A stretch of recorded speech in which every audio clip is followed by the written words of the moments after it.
Bom, nós vamos já passar direto aqui para o professor Ladislau e para fazer a sua apresentação e o debate aqui conosco. Mais uma vez, muito obrigado pela presença, viu? Obrigado a vocês. Gervásio, Mônica, já nos vimos vezes, né? Com o GC a gente faz dobradinha. Eu gosto muito do GC, sabe? Porque ele chama os imbecis de imbecis. Né?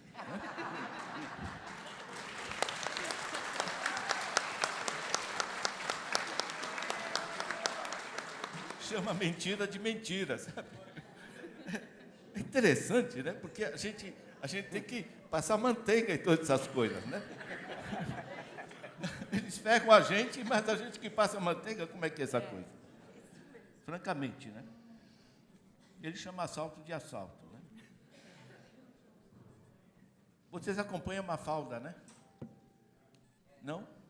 Mafalda. Mafalda é muito simpática, né? É um personagem assim de desenhos aí da Argentina, né? Tem uma Mafalda assim que ela diz assim: os loucos às vezes se curam, os imbecis nunca. Eu acho interessante, faz parte desse processo, né? Deixa eu mencionar também que na nossa idade, né, a gente quando vê o golpe e diz que estamos normalizando, estamos combatendo a corrupção, estamos resgatando a economia, a gente já viu esse filme, né? E quantas vezes, né? Foi assim para justificar, para derrubar o Getúlio, né? Se falava no mar de lama, né? Tinha outro tipo de Moro na época, que era o Lacerda, né? Levaram um homem ao suicídio. Depois da morte do Getúlio, que o povo se deu conta, né, do tamanho do coisa. Meu pai, que era um bom engenheiro, enfim, em 64, ele me dizia: não, filho, os militares querem reduzir a corrupção, isso é bom, né? Faz parte, né? As tentativas de impedir o Juscelino de tomar o poder, né? Gente, isso aqui é uma repetição histórica, né? Na realidade, a busca dos privilegiados, maximizar os privilégios e dando-se o país. Entende? Basicamente isso. Né? Deixa eu sugerir ao GC o seguinte: não é que é tão difícil entender a economia. É que é muito difícil entender a economia quando você liga a Rede Globo e vem aqueles caras, aqueles consultores, dizendo: não, porque não sei o quê, e a taxa de juros, e o déficit, não sei o quê. Realmente, não se entende nada, né? Mas não é tão complicado assim, né? Porque as coisas, digamos, se a gente entende que o sistema está montado de forma a nos depenar, a enriquecer os mais ricos, e a gente começa a olhar os canais de enriquecimento deles, a gente entende. A própria corrupção, né? Quando a gente olha, sabe que os negócios entre o Estado e as empresas, tal, né? Não há corrupção do Estado sem que as empresas entrem com dinheiro ou vice-versa, né? Quer dizer, por que a Petrobras? Por que a Odebrecht, quando todas as multinacionais agem exatamente da mesma forma? Não tem uma que seja denunciada, né? Eu estou vendo uma camiseta do Corinthians, deixa eu dizer que eu acho muito simpático essa coisa. Olha aqui.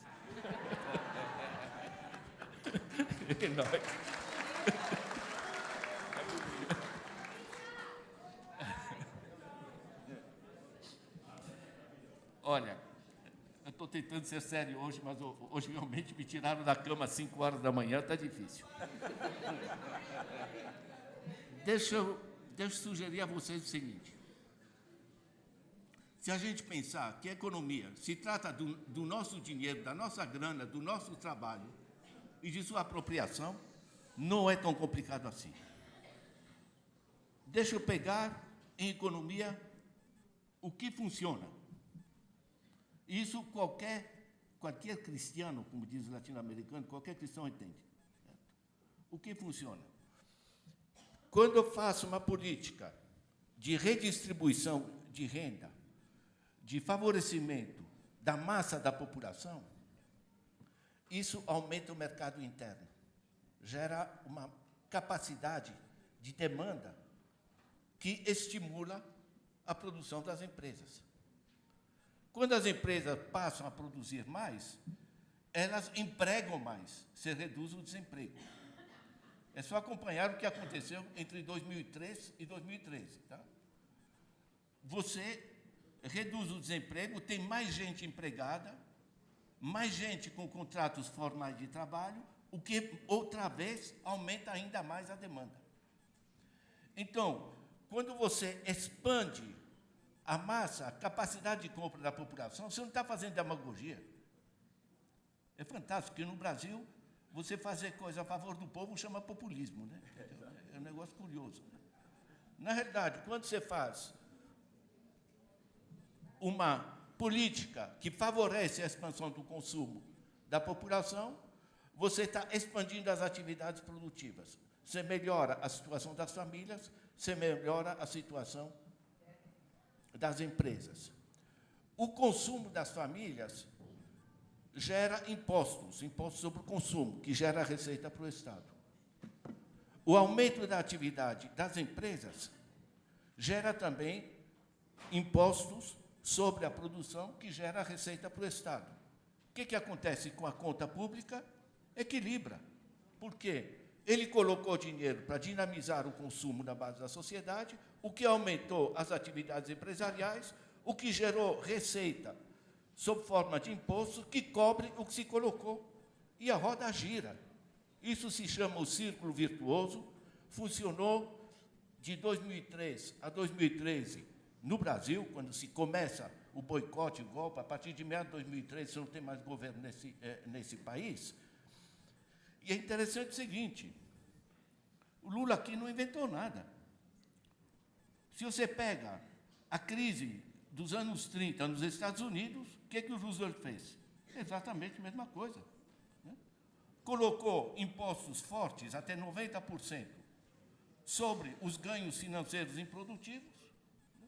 Emitiu moeda, disseram, meu Deus, a inflação. Não gera inflação. Por quê? Porque você tem estoques parados de produtos. Ele dinamizou a demanda das famílias, gerou um monte de pequenos investimentos por todas as partes nos Estados Unidos, criou uma equipe pequena, 150 pessoas, né, dirigida pelo Hopkins, o braço direito dele. Né.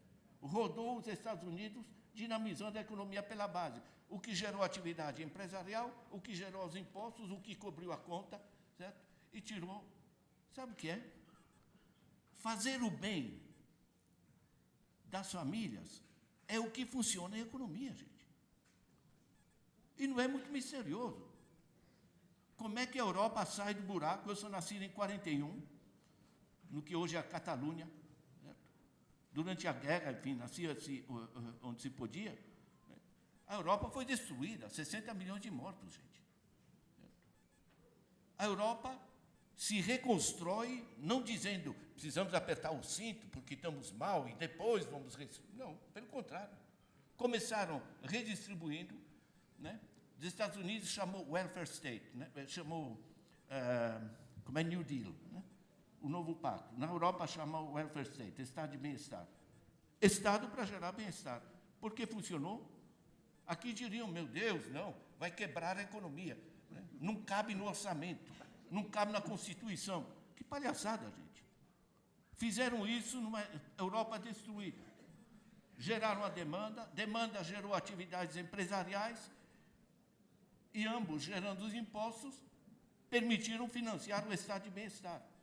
Como é que a Coreia sai do buraco depois da destruição da guerra da Coreia, a Coreia do Sul, está falando, certo? É a mesma coisa, gente.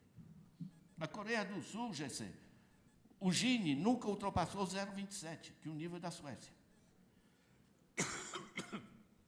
Não fizeram apertar o cinto da população para poder investir, para poder...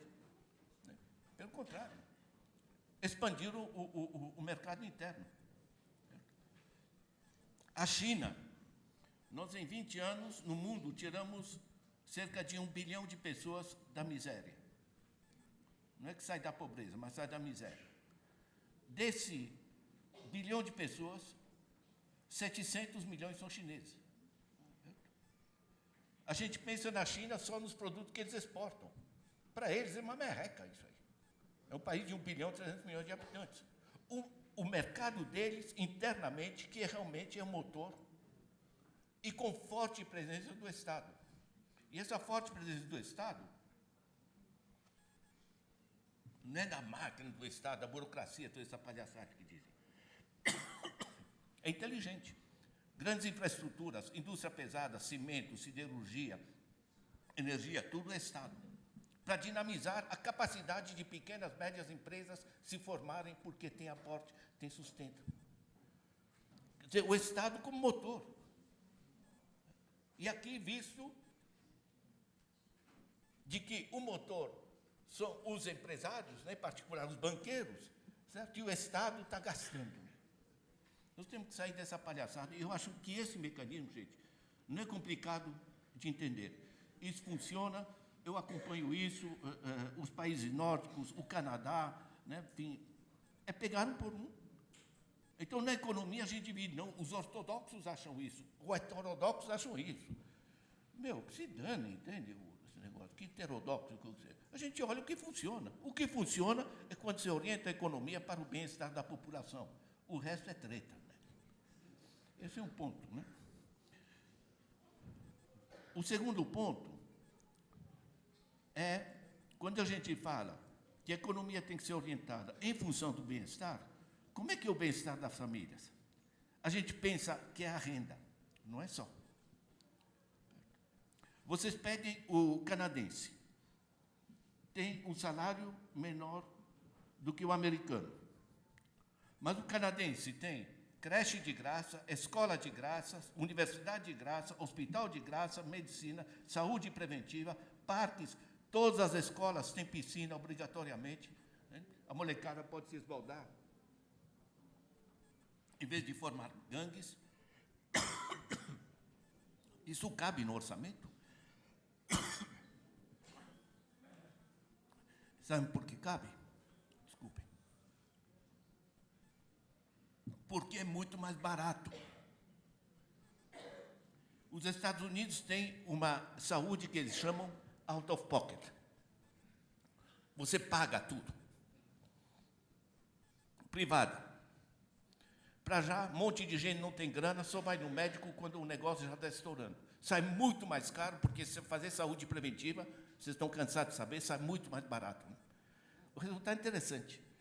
Os Estados gastam por pessoa, os Estados Unidos, em saúde, $9.400, dados de 2018. O Canadá gasta 3.400. E o americano, quando tem problema de saúde, vai para o Canadá. É interessante, né? A pesquisa da OCDE mostra que os Estados Unidos, em média, gastam 3 vezes o que a média dos países ricos, dos países da OCDE, gasta em saúde. Certo? E eles estão em último lugar em nível de saúde da população. Sabe por quê? Porque você assegurar o que a gente chama de consumo coletivo, não a compra da bebida, a compra enfim, não o dinheirinho de bolso, mas o consumo coletivo, saúde, educação, cultura, segurança, essas coisas. Se você assegura isso como serviço público, universal e gratuito, sai muito mais barato, é muito mais produtivo, reduz os custos para a sociedade e a sociedade fica mais equilibrada, porque você ter, como na Finlândia, como tantos lugares, você ter escola pública para todo mundo, obriga a escola pública a responder efetivamente às necessidades. Né? É interessante isso. Né? Estão entendendo o que eu estou trazendo? Não é só renda, não é só o que está no bolso. É um Estado performante em termos de fornecer serviços públicos universais, gratuitos e dignos. Gente, são funcionários públicos. O funcionário público aqui se identifica com o cara que pendura o paletó, né? Professor, médico, enfermeiro, gente de segurança, tudo isso aí, gente, são funcionários públicos que estão assegurando um serviço absolutamente essencial para o conforto das populações, com toda a sua dignidade. Agora, quando você coloca a lei do teto de gastos, você reduz toda essa parte pública e abre o espaço para a entrada dos planos de saúde, das coisas. Gente, aqui é escândalo, né?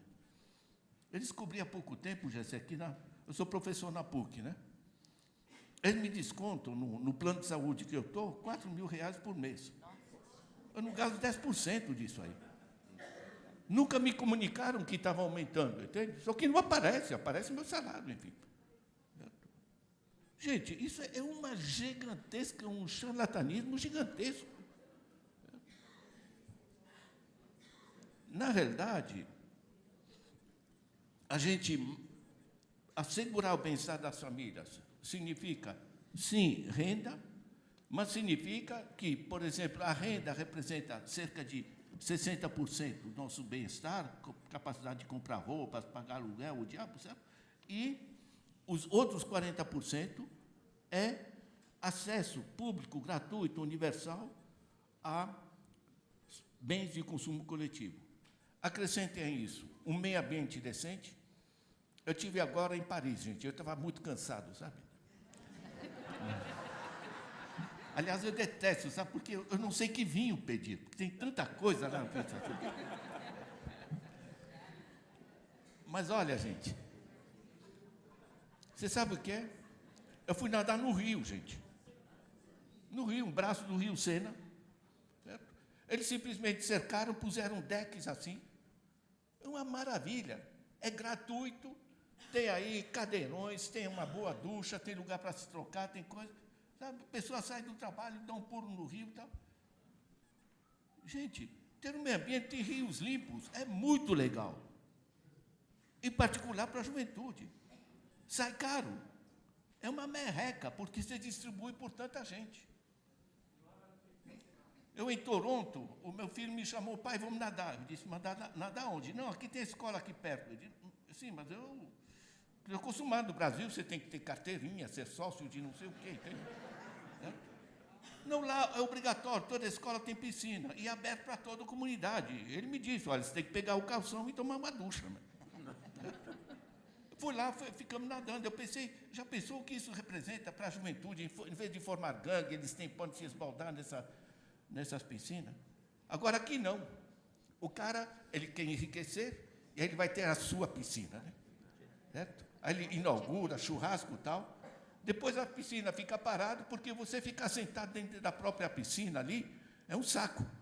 Entende? É uma palhaçada, entende? É nível de ostentação, tem uma piscina. Né? A gente viaja muito, né? Como você chega de avião, vê aqueles prédios, aquelas piscinas, nunca tem ninguém, gente. Estão entendendo?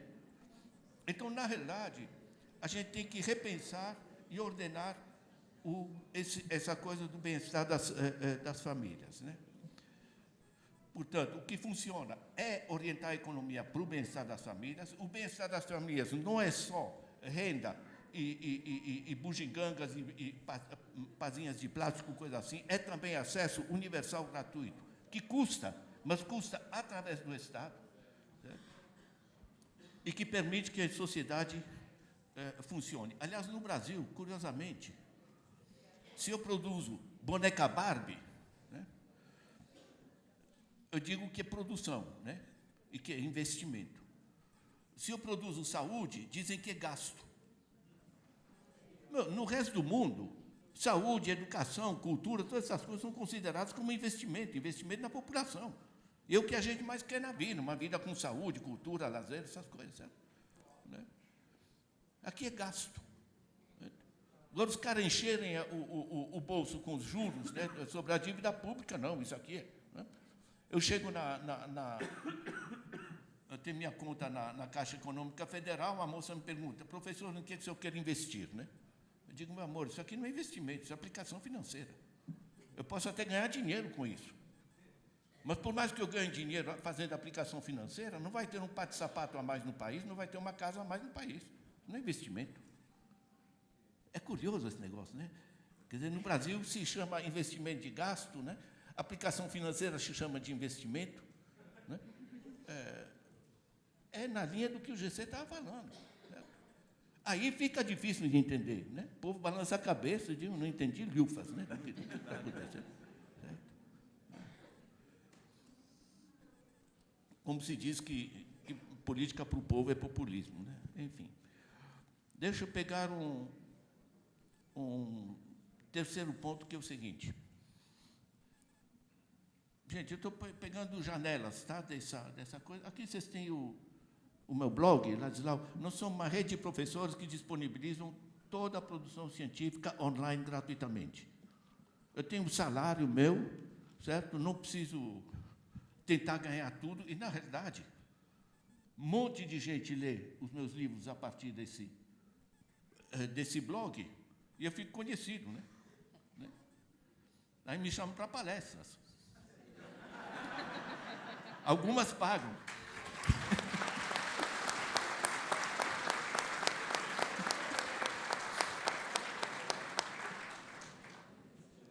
Agora, quando eu vi que os chineses traduziram 3 livros meus, em particular sobre desenvolvimento local, porque é uma área que eu dou muita importância, caramba, o pessoal de Angola, nas universidades, não tem como comprar meu livro, mas falam português, tem acesso aos meus livros atualizados, não são meus.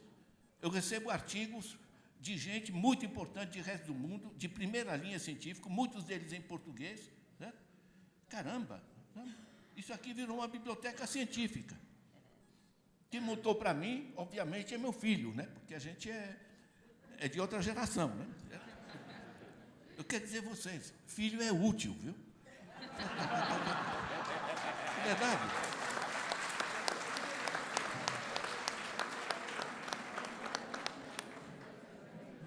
Ele organizou, olha, está vendo esse mapinha? Para aí, desce um pouquinho.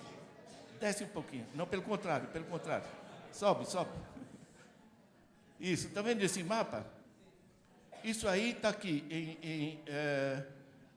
de 14 de julho a 14 de agosto, no último mês, onde no mundo estão acessando meu site. Está vendo? Sabe o que é? Essa é uma imensa oportunidade. A gente tem que aprender, como sindicato, como delegados, como organizadores sociais, a utilizar toda essa mídia, gente. Não é para bate-boca. Para usar inteligentemente, porque isso aí permite... Sabe o que é? GC, eu passei um videozinho do Paulo Freire falando sobre o que é ditadura, de 64. Como é que prendem ele, um cara, porque ele queria alfabetizar os pobres. É uma coisa que você fala. Dar ferramentas para os pobres, eles têm pavor desse negócio, né? Olha, eu coloquei no meu Face o vídeo, 3 minutos. Em 2 semanas, eu tive 850 mil pessoas acessando esse vídeo. Sabe o que é? Todos nós podemos ser multiplicadores poderosos de conhecimento, né? Eu fiz um parênteses sobre o blog, termina aqui o comercial. Sabe o que é? Nós somos uma rede mundial de pesquisadores que disponibilizam tudo online gratuitamente. Não tira pedaço, gente. Certo? E as pessoas leem, entende? É legal, né, isso? A CAPES não me dá nenhum ponto, viu? Um monte de gente lê meus artigos assim, mas a CAPES só me dá ponto se eu publico em revistas indexadas. Certo? Enfim, isso é a parte acadêmica. Enfim, ninguém lê essas revistas, mas eu ganho pontos. Né? A própria academia ainda está com esse negócio da pré-história, em vez de servir, digamos, justamente de gerar ferramentas para a população ter instrumentos de controlar o seu destino. Né? Deixa eu puxar outro ponto, que é o seguinte: a desigualdade. A desigualdade é o ponto estruturante, o problema estruturante desse país. Isso é a tragédia. Né? O GC aprofundou muito a dimensão política desse processo, a dimensão de organização social, né? De todas as deformações. Mas deixa eu dizer a você o seguinte: a desigualdade, primeiro, é um problema ético. Uma mãe não ter como comprar o remédio para um filho doente, puta que pariu, entende? Esse negócio não existe, entende? Aí vão dizer, não, porque é um déficit, porque... Mas que déficit, entende? Tem coisas que são questão, não é de esquerda, é de direita, questão de decência humana elementar. entende? De não ser sacana. Entende? Isso é básico. O fato de, com esse regime aqui, ter aumentado a mortalidade infantil, caramba! Eu fiz um cálculo muito simples. 2003 a 2013, a fase que o Banco Mundial até chama de década de ouro do Brasil, né? A fase Lula e Dilma I. Certo?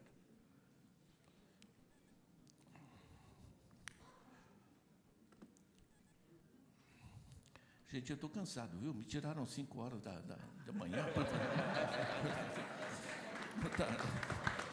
Não está fácil. Mas voltando à desigualdade, eu fiz o cálculo seguinte. Né? Das políticas sociais que vocês fizeram durante o governo Lula e Dilma I, 2010, 2013, vocês permitiram a redução da mortalidade infantil. Essa redução, eu fiz o cálculo. Pela redução da mortalidade, foram 300 mil crianças que não morreram. Só essas 300 mil crianças que deixaram de morrer, entende? Quando esse governo aqui está aumentando a mortalidade infantil, gente, de que a gente está falando? Certo? É bom senso. A desigualdade é um problema central. Em termos éticos, é uma indecência, entende? E não tem esse negócio de esquerda, direita, porque não sei, porque comunismo, tá? Certo? Porque populismo, não sei. Tá? É uma questão ética. Segundo, uma questão social e política. Nenhuma sociedade consegue funcionar de maneira democrática e equilibrada com tal nível de desigualdade. Porque você não tem, você tem classes, você tem distinções, você tem distâncias, você tem irritações permanentes. E sabe o que é? Hoje já não há mais pobres, não se fazem pobres como antigamente. Meu primeiro emprego foi no Jornal do Comércio do Recife. Eu cobri área rural, 1963, tempo de Miguel Arraes, né? Eu ficava espantado, sabe, aquelas fazendas no interior, aqueles engenhos, né? Sabe, aquele pessoal, sim, senhor. Gente, ninguém mais está dizendo sim, senhor no Brasil. Qualquer pobre sabe que a mulher dele poderia parir num hospital decente, que o filho dele poderia ter escola decente. O pessoal está com o saco na lua. Isso é uma força imensa. Eu tive, mais recentemente, trabalhei 7 anos na África, tempo de exílio. Né? Parei o jipe na Guiné-Bissau. Né? Estradinha de terra, parei um campônio ali, preto, descalço, com turbante, enfim, um africano, um campônio do interior, como se deve. Parei o jipe, fui conversar com ele e tal. Então, as chuvas não caíram, né? Como é que vocês vão fazer? Porque, óbvio, prejudica a agricultura, né? O cara olha para mim com toda a tranquilidade, branco, jipe, e me responde: eu quero saber como vocês vão fazer. Já não há mais pobre como antigamente, gente. Meu, é uma questão de bom senso. Se a gente quer fazer funcionar, a gente tem que colocar no centro a redução da desigualdade. Desigualdade não funciona em termos éticos, não funciona em termos políticos sociais e não funciona em termos econômicos, pelo que eu já mencionei.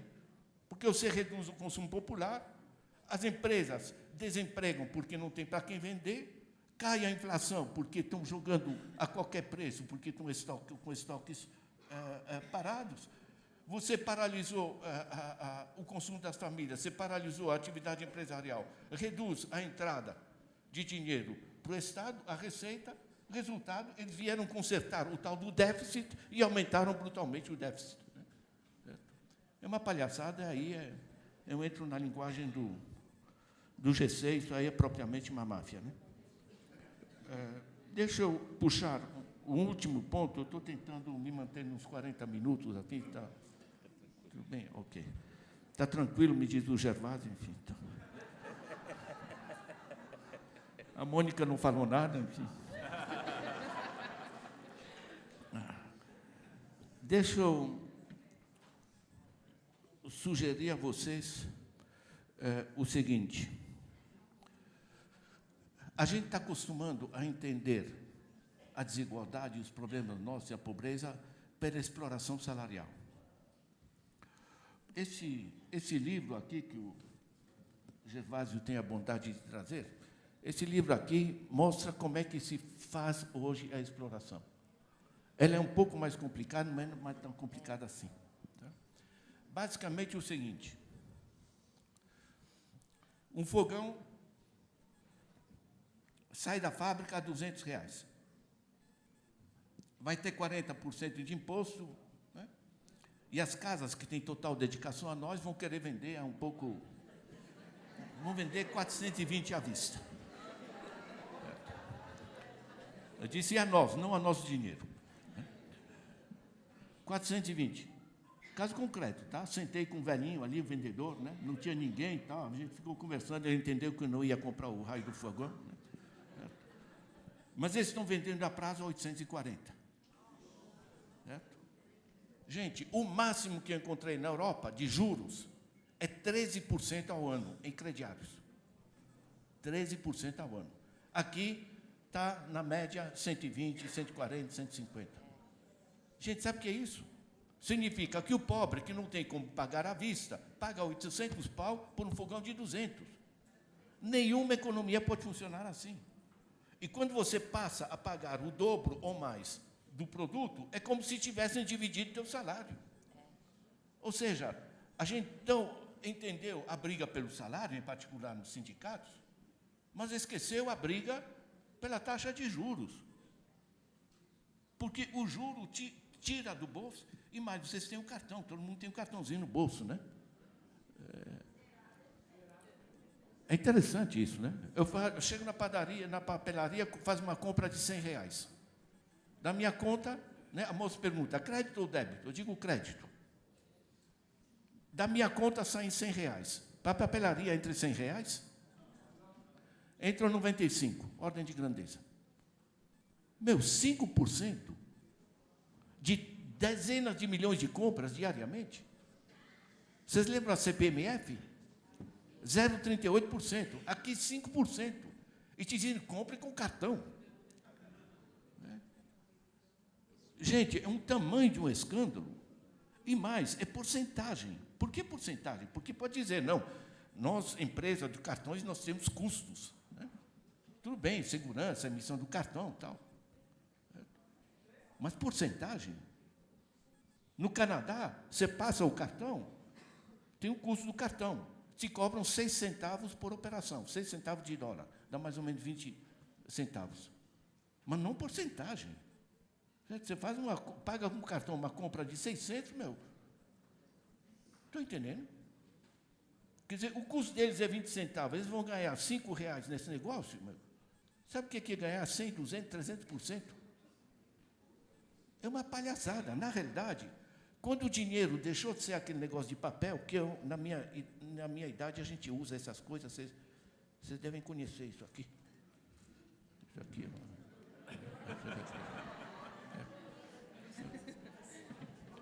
eu pago em dinheiro.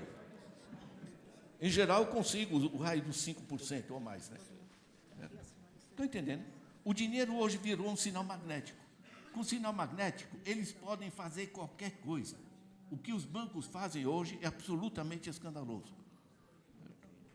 Gente, você vai num banco pedir um empréstimo, o custo do empréstimo para a pessoa física é ordem de grandeza na faixa de 150%.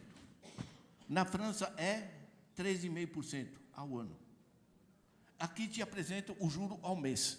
Não existe juro ao mês, é uma forma de esconder o juro composto. É uma treta, é uma fraude. Na realidade, não sei se alguém aqui está endividado.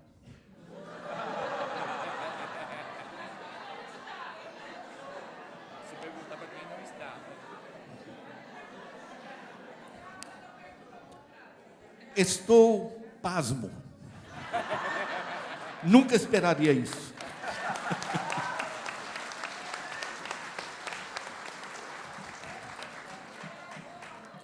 Gente, na Inglaterra, tentaram imitar o Brasil, começaram a subir os juros assim, fazer a agiotagem que tem no Brasil, Itaú, todos eles.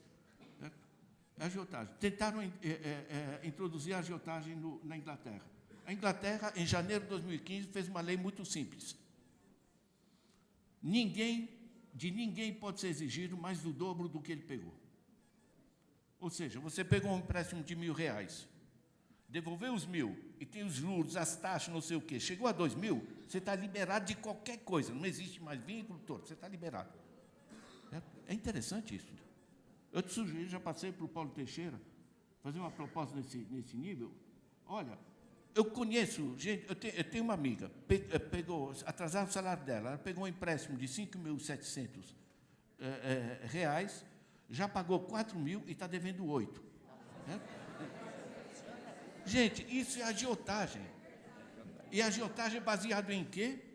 Baseado no fato que nunca no Brasil ninguém teve uma aula sobre como funciona o dinheiro, gente. Nós estudamos Dom João VI e essas coisas, né? Certo? E se você quiser falar de juros e cartões e como funciona a economia no real, certo? Vão te dizer que isso aí é introduzir política nas escolas, não pode. Certo? Quer dizer, a gente tem essa dimensão que as pessoas não entendem. O cara chega lá, explicam tudo para ele, aqueles juros, ele assina porque ele precisa do raio da geladeira. E o segundo ponto é o seguinte: na Constituição de 88, prevendo a agiotagem, colocaram no artigo 192 a limitação dos juros a 12% mais inflação.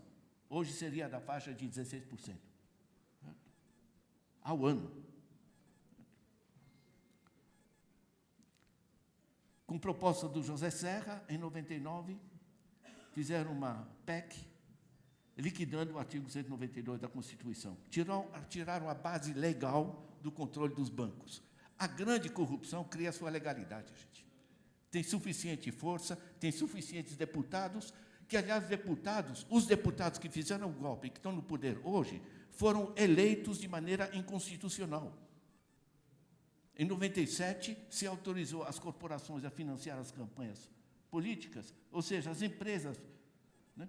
Levou 18 anos, até 2015, para o Supremo Tribunal Federal se dar conta que foi violado o artigo 1 da Constituição. Todo o poder emana do povo. Não está escrito todo o poder emana da corporação.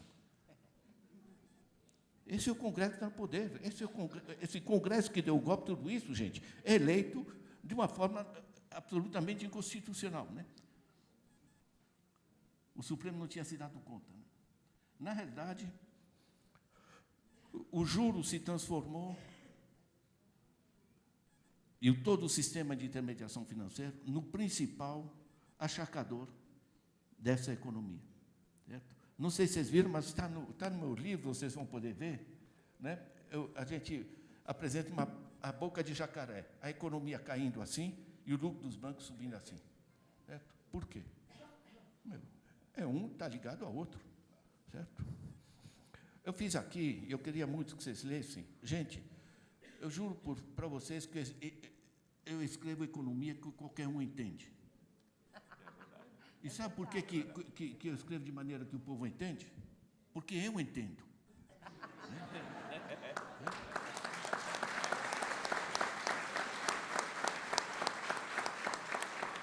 Os caras que me aparecem na TV, não, porque o déficit não sei o quê, o primário, o secundário, não entendem lhufas.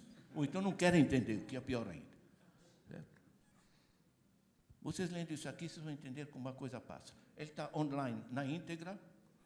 Quem não gosta de ler online pode imprimir. As pessoas dizem, imprimir não pode.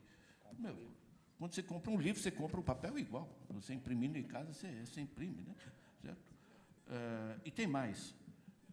Esse livro, a gente fez uma iniciativa interessante, assim, junto com o Instituto do Paulo Freire. Né? Paulo Freire é o símbolo, né, de o conhecimento como empoderamento da sociedade. Certo? Então, a gente fez um programa no Instituto Paulo Freire chamado Pedagogia da Economia. Então, não só esse livro está no papel, está nas livrarias, vocês podem comprar. Ele está online, gratuitamente, vocês podem consultar e puxar.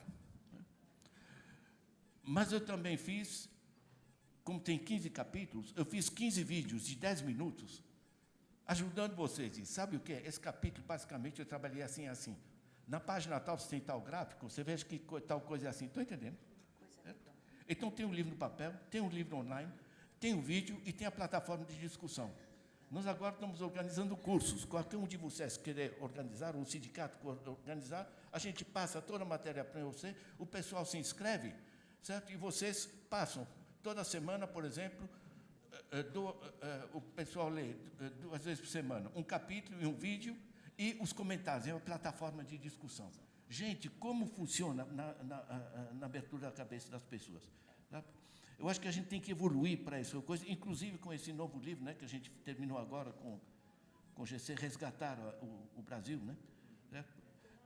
É outra forma de a gente trabalhar. A gente, como academia, gente, é muito difícil. A academia é muito fechada, essa coisa, mas a gente tem que evoluir para essas coisas.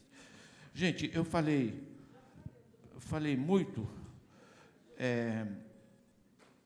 Deixa eu só lembrar uma coisa que me parece extremamente importante. Nós estamos aqui na área da saúde. A saúde, gente, não é uma coisa secundária. Qual é o principal setor econômico dos Estados Unidos hoje? De longe, saúde, 20% do PIB. Em grande parte porque fazem isso que custe mais. Mas, na realidade, até o século passado, era indústria, agricultura, essas coisas. Hoje, os principais setores da economia são saúde, educação, segurança, esse tipo de coisa, investimento nas pessoas. É interessante isso. Sabe o que é isso? Isso exige muito mais presença do Estado, o Estado apropriado pelas populações. Certo? Porque há uma mudança planetária de qual é a base econômica. Na era feudal, etc., a agricultura, a terra, né? Depois passou a ser a indústria. Hoje é todo o sistema de conhecimento, políticas sociais, etc. Então, nós temos outras formas de organização e isso abre imensas oportunidades. Tem outro livro que eu gostaria muito de sugerir a vocês, que tem no meu blog também, é um livro curto, chama O que é Poder Local. Ajuda muito a entender. E um terceiro, que é o Pão Nosso de Cada Dia. O Pão Nosso de Cada Dia é para entender os diversos setores. Né? O subtítulo é Processo Produtivo no Brasil. Por que chamei o Pão Nosso de Cada Dia? Porque produzir é Pão Nosso de Cada Dia. Mas eu sou professor de universidade católica. Como é que eu chamo um livro de economia? O Pão Nosso de Cada Dia. O cardeal recebeu, ficou maravilhado. Se ler o livro, vai ficar mesmo maravilhado. Está online, é um livro pequeno, ajuda imensamente a entender. Gente, favoreçam esse esforço de divulgação, de trabalho da economia. Parabéns pela iniciativa aqui de chamar aí a gente para dar esse chute nas canelas das coisas. E muito obrigado, gente.